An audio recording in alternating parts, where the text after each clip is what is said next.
RC car I'm choosing. I'll probably roll with this one right there, the ECX, just because it's heavy duty.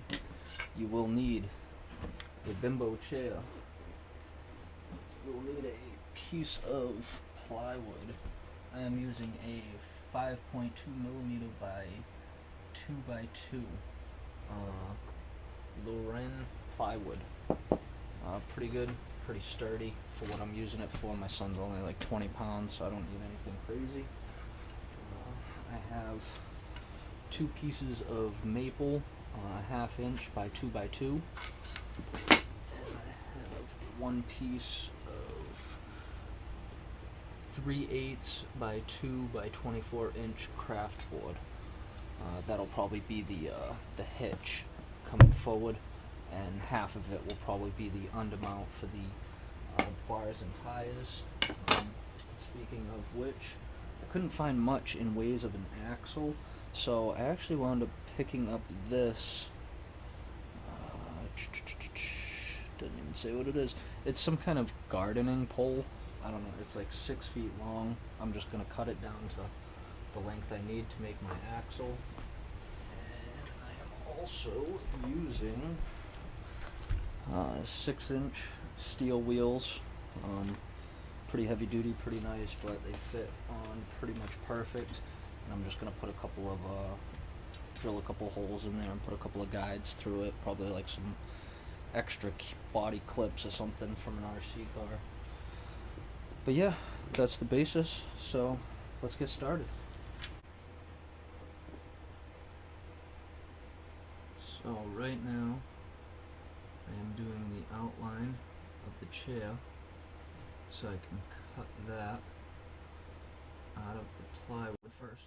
Now, I can just go around and trace the chair exactly, but I want to make sure that I have enough room to run whatever I end up using, whether it be the strap for the chair, or whether it be some zip ties just to hold the chair down to the plywood. I want to make sure I have enough room to do either of those, so I just made sure I left about a 1/2 inch.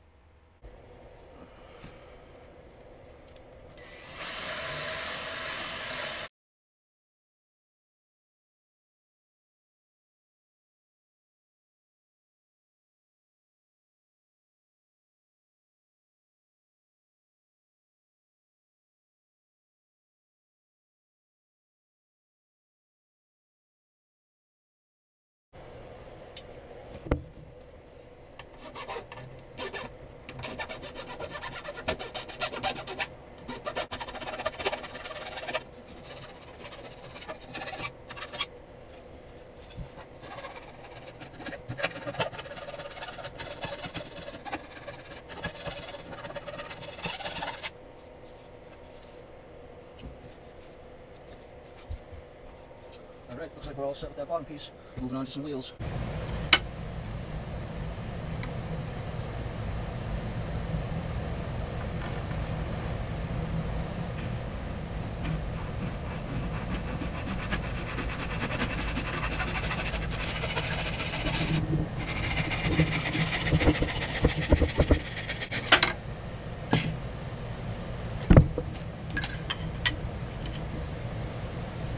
Okay.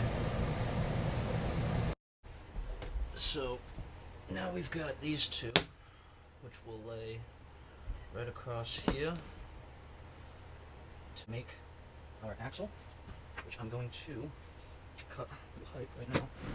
And I'm going to leave the pipe a little bit longer than I probably need to, but that's just for good measure. I want to make sure that I can fit these tires all the way on there. I want these to have a little bit of space on the end of them for a couple of rings, so if we say something like this. Okay, just like that. I'm talking about right over here.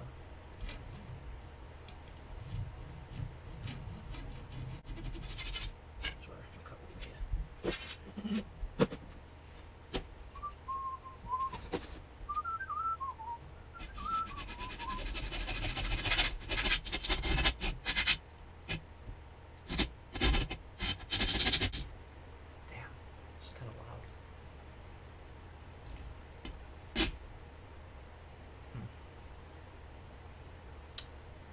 Find a way to muffle the sound. I'll be right back. So, And here we have the finished product.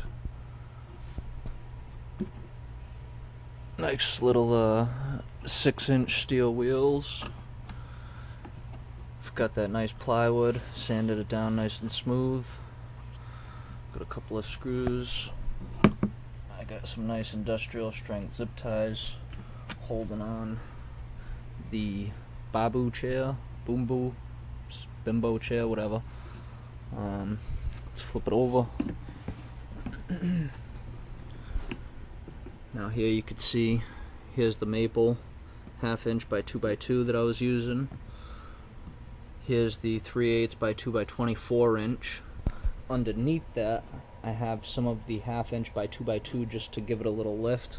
And then over here, I just put these in just to hold the bar in place. This is that garden bar that I showed you guys.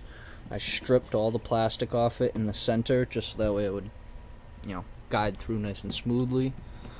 Got a couple of bolts down there that I just ran through it. Those are actually drone bolts that I put through to hold the tires on. So those aren't on anything special, they're just spinning on the garden bar by themselves using the bearings. So that is all set up just like that. And then for the car, I had to cut it, obviously, because I wanted this carabiner clip to just kind of set in like a trailer hook, nice and easy.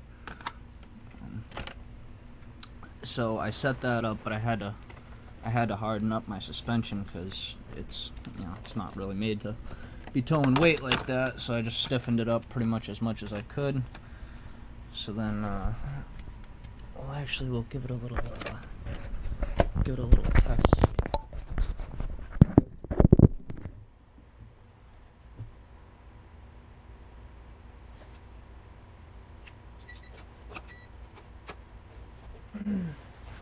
See, so I wanted it like that, so when it comes to clipping on, I could pretty much do this one-handed.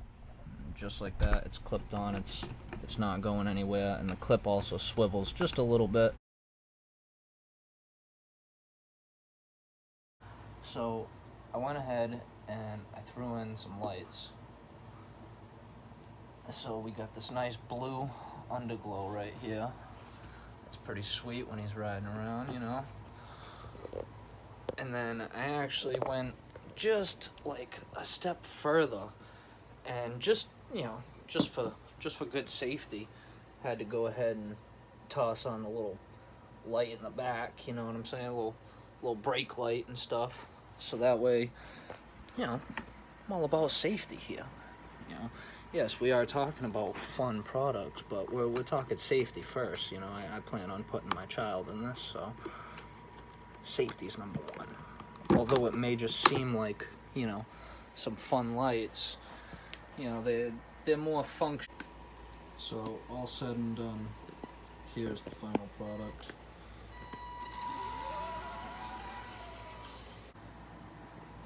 So here it is, the final product. That way we're all good, safe, take a little ride around the neighborhood at night. Now, if you guys are interested in seeing exactly what I did for this, it's nothing super crazy when you actually take a look at it. You might have to take a little search for the parts, but for me, I just used what I had laying around. So what I have here is, flip it this way. What I have here is some Christmas lights. So season's coming around.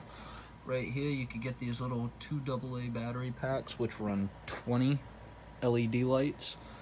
These just happen to be blue because that's what I had lying around. So I went ahead and strapped those under there, and that's not actually just electrical tape, that's also hot glue holding in each light, so that way they'll be good all the way around. And then you'll also notice the little 9-volt here.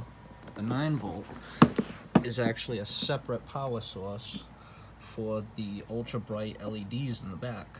This is actually drone LEDs, and these I can actually change the color to as well. So let's see. So thank you guys for watching. Make sure you like and subscribe and check out part 2 of the maiden ride.